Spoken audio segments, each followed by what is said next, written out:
Noong nakaraang araw nga, gumawa ako ng siomay. At meron nga doong mga nagtanong na kung paano ko daw ba ginagawa yung aking chili garlic oil. Kaya naman ngayong araw ay eto na, gagawa na tayo ng chili garlic oil. At syempre meron din ako dyang mga tips kung paano ba gumawa ng chili garlic oil na pang matagalan. So eto nga, nagpunta na ako dito sa paborito kong talipapa dito sa amin. Paano ba naman hindi ko to magiging paboritong talipapa? Laging bago yung paninda nila dito.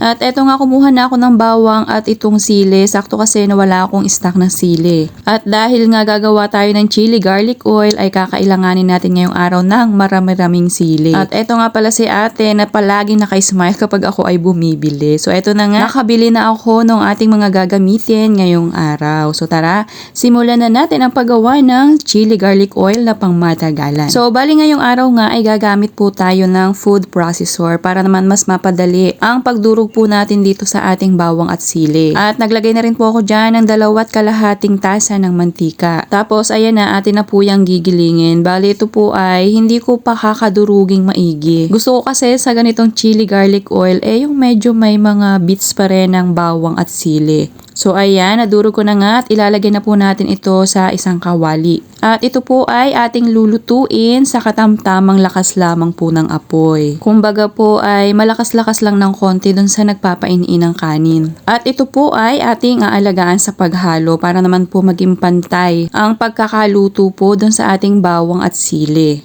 Sa pagkakataon pong ito ay niluluto ko na po siya sa loob ng 5 minuto. Kaya naman kung mapapansin ninyo ay bahagya na pong naluluto yung ating bawang at sili. At noong makailang minuto na nga po nagkukuluan or nagbubulakan itong ating chili garlic oil, ay dito na po ako maglalagay ng mga pampalasa. Naglagay po ako dito ng asin, asukal, oyster sauce at actually naglagay rin po ako dyan ng paminta. Yun nga lang po ay hindi ko po pala siya nakunan. Bale, yung ating pong kompletong sangkap ay ilalagay ko na lamang po ulit sa comment section. So ayan, halu-haluin po at kung umabot ka nga po hanggang dito sa part ng ating video ay pakipusuan nyo naman po itong ating recipe at syempre mag-comment na rin po kayo. Salamat po at eto nga po, inilagay ko na po yung suka. At pagkalagay nga po ng suka ay huwag nyo po munang hahaluin. Hayaan nyo po yan at least 2 to 3 minutes. Bale, itong suka po ang isa sa sekreto kung paano ba mapatagal yung pagkakasira nitong ating chili garlic oil. At syempre pa, yung matagal din po ang pagkakaluto sa katamtamang lakas nga po ng apoy. After ko nga po malagyan ng suka ay hinayaan ko pa po yan sa loob ng 20 minutes. Bale, ito pong ating chili garlic oil ay niluto ko po sa loob ng 40 minutes. At eto nga po, after 40 minutes, ayan na, meron na po tayong napakaganda at sa tingin ko naman ay perpektong pagkakaluto dito sa ating chili garlic oil. O di ba?